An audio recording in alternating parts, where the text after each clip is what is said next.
జై గురుదేవ. గురువులు అందించిన జ్ఞానాన్ని తెలుసుకునే ప్రయత్నం చేద్దాము.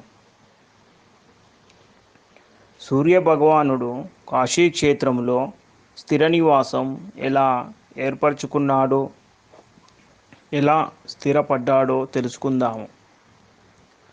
పరమశివుడు కాశీక్షేత్రంలో నివాసం ఉందామని అనుకున్నాడు. అప్పటికే కాశీక్షేత్రంలో దివోదాసుడు అనే రాజు ఉన్నాడు. అతను పరమభక్తుడు, ధర్మపరుడు. మహాశివుడు కాశీక్షేత్రంలో నివసించాలంటే దివోదాసుడు అధర్మపరుడు కావాలి. అప్పుడే శివుడు కాశీక్షేత్రములో నివాసం ఉండగలడు. అందుకోసము శివుడు సూర్యుని పిలిచి, ఓ సూర్యదేవా, నువ్వు వెంటనే పవిత్రమైన కాశీనగరానికి వెళ్ళగలవు. అక్కడున్న రాజు దివోదాసుడు పరమధార్మికుడు. నేను కాశీనగరంలో ఉండాలనుకుంటున్నాను. అది కూడా దివోదాసుడు అధర్మంగా నడుచుకున్నప్పుడే సాధ్యమవుతుంది. అందుకై నేను ఎంతోమంది దేవతలను, ఋషులను కాశీనగరానికి పంపాను. వాళ్ళంతా కలిసినప్పటికీ దివోదాసుని ధర్మాచరణలో చిన్న మెత్తు లోపం కనుక్కోలేకపోయారు. వారి ప్రయత్నాలు నిష్ప్రయోజనం కావడంతో అందరూ తిరిగి వచ్చారు. దివాకర, ఈ సమస్త భూమండలములోని ప్రాణుల గురించి నీకు బాగా తెలుసును. అందుకే నిన్ను లోకచక్షువు అన్నారు. నా సంకల్ప సిద్ధి కోసము నువ్వు కాశీనగరానికి వెళ్ళగలవు. దివోదాసుని అధర్మపరునిగా చెయ్యాలి, కానీ ఆయనను అవమానపరచవద్దు.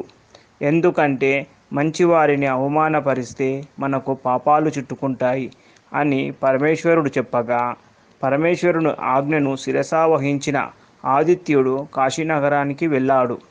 ఆ నగరంలో ఎంత గాలించినప్పటికీ కర్మసాక్షికి అధర్మవర్తనులు ఎవ్వరూ ఎంతమాత్రము కనిపించలేదు.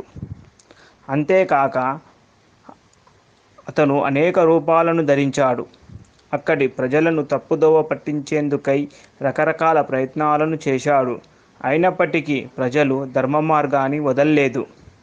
ఈ లోకంలో స్త్రీ కానీ పురుషులు కానీ వారు తలచుకున్నంత మాత్రములోనే అనేక సౌకర్యాలు కల్పించుకోగలరు. కానీ కాశీక్షేత్రంలో నివాసము మాత్రం అంత సులభంగా ప్రాప్తించదు. ఇలా కాశీక్షేత్ర ధార్మిక ప్రభావంతో సూర్యుని మనసు కూడా కాశీలో నివాసానికై ఆరాటపడసాగింది. ఆదిత్యుడు ఆ విధంగా కాశీ విశ్వనాథుని లోలుడు కావడం వల్ల లోలార్కుడనే పేరుతో ప్రసిద్ధమై శివుడు చెప్పిన పనిని మరిచిపోయి కాశీనగరానికి దక్షిణ దిశనున్న వరుణ, అసి నదుల సంగమ ప్రదేశానికి సమీపంలో నివసించసాగాడు. వరుణ, అసి అనే రెండు నదులు కలవడం వలన వరుణ ప్లస్ అసి వారణాసిగా ప్రసిద్ధిగాంచింది. మార్గశిర మాసము షష్ఠి లేక సప్తమి తిథిలో రవియోగంలో ఆ స్వామిని దర్శించుకున్న వారు సమస్త పాపముల నుండి బయటపడతారని ప్రతీతి. ఆదివారం నాడు లోలార్కుని దర్శించుకున్న వారికి ఎటువంటి దుఃఖాలు దరిచేరవు అని పురాణ వచనం. శుభం భూయాత్.